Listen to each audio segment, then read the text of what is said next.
Guys, today is July 10th, and that means our song Body is officially out on all streaming platforms. And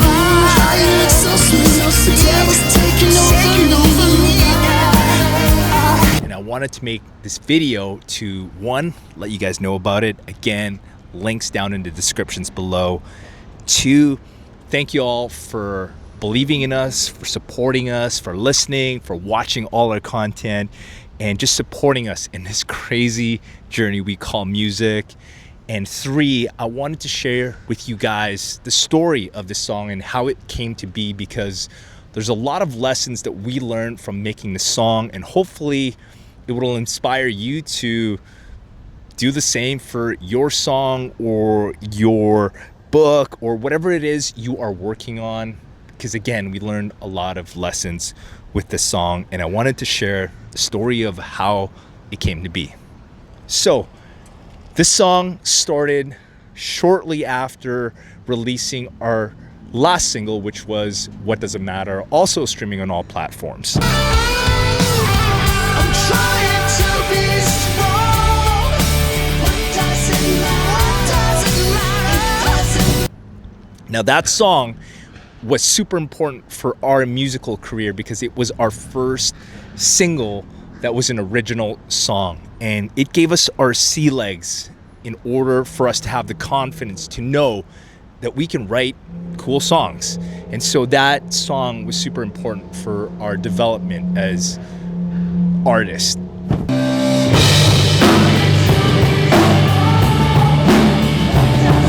As a band, the Dark Horses, because prior to that we only released cover songs. Ain't no sound but the sound of his feet. Machine guns ready to go. Are you ready? Hey, are you ready for this? Are you hanging on your seat? Body, which is the song we're talking about, the idea behind it was I wanted to write a song that was literally a summer anthem. And if you're asking me what a summer anthem is, and the best way I could describe it is, do you know when you have those really good summers, like in the fall after the summer has passed, and you think back of the summer you just had and you just think, man, that was a good summer, and there was always a song that ties into those memories? Well, that's what my goal was with this song. Oh no, we gotta keep it here.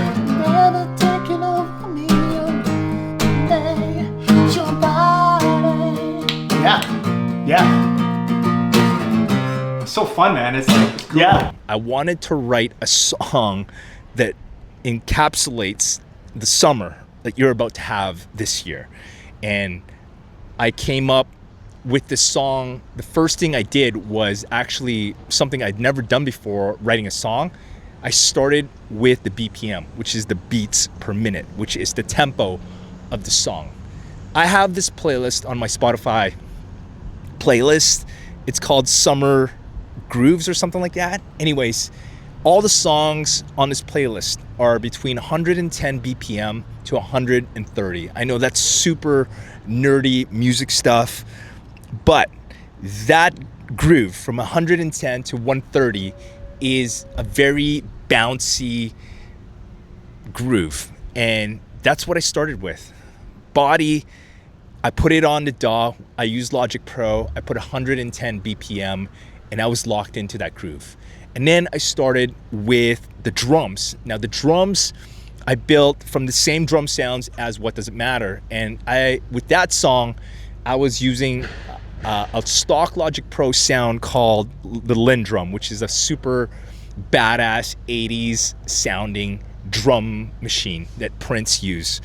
So we started with the 4 on the floor beat, and that's how it came to be. And then I started playing around with these chord progressions, and basically I wanted to make the song super simple and super singable. And that's what I did. I came up with like a super easy to lock into groove. I sent it to Garfield, and then he sent me back a vocal demo, and man, I swear we had this thing locked in, and we came up with a really cool melody. Okay. Oh, how you look so sweet. and the structure is basically super simple. And he came over to my house and we tracked it. And then I started building it out. And that's kind of how we usually work. I come up with the initial musical idea. I send it to Garfield. He comes up with like an initial vocal melody. And then we kind of go back and forth. And then he comes over to my house. And then we just like basically hammer it out. And that's exactly what we did with this song. Now, the structure and the vocal melody and the lyrics came pretty quick, I think. Like, I don't even remember. I felt like it came super quick and easy. And then I built out the song. And initially, the song was completely different from the version you're hearing now, because I wanted to really explore a more pop side of the Dark Horses and use very little guitars. And so the original version I had was all synths, barely any guitars, and more electronic drums. There was no acoustic sounding drums. And we had finished it, and that was the song. And it was okay. Like it felt good. Oh, and there's one. Oh, I'll talk about the sax solo later on in the video. Actually, I'll talk about the sax solo now.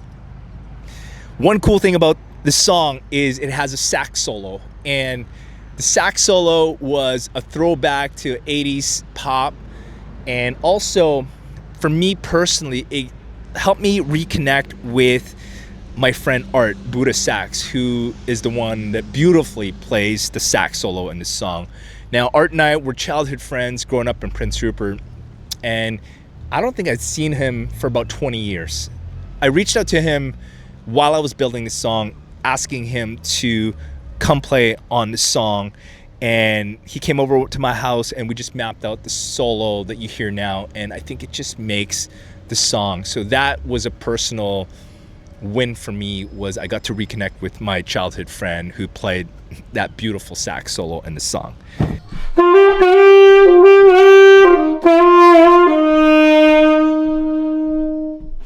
Anyways, going back to the original mix, the song was completed, the vocals were done, the sax was done. We sent it off to Doug to get mixed, and we didn't hear back from Doug for a while.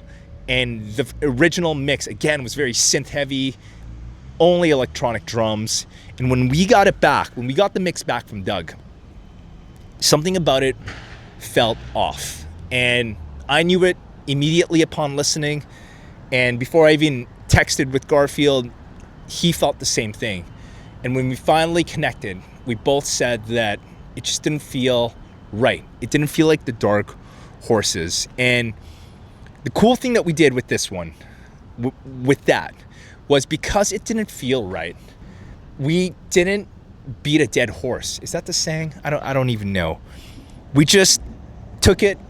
We took an L on that first mix. And one lesson that I really learned is that you got to really trust your instincts. And my instincts told me that the first mix just wasn't the Dark Horses. It didn't sound like the Dark Horses, and it just didn't feel good. And so we told Doug that it wasn't his mix because it was my production more than anything.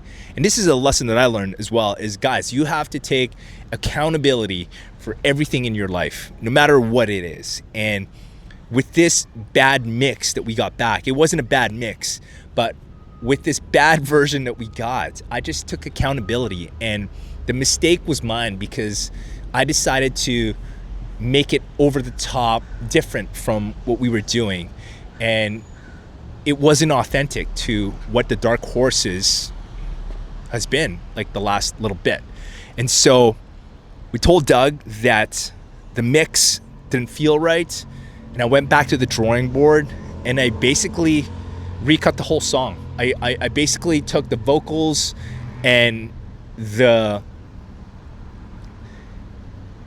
structure of the song, and I just went backwards and I reworked it out, and I added guitars, and I took out all of the filler stuff that I had put in the first one, and eventually I came to the mix that you hear now. And again, the lesson in this is that you got to trust your instincts with whatever you're doing. Be yourself and own your mistakes, dude. And And what we got, the mix when we got it back with this one, was basically the mix you're hearing now that's out on Spotify. And it just felt right. And that was the most important thing, that it just felt right. So anyways, I hope you like it. That's the story of Body.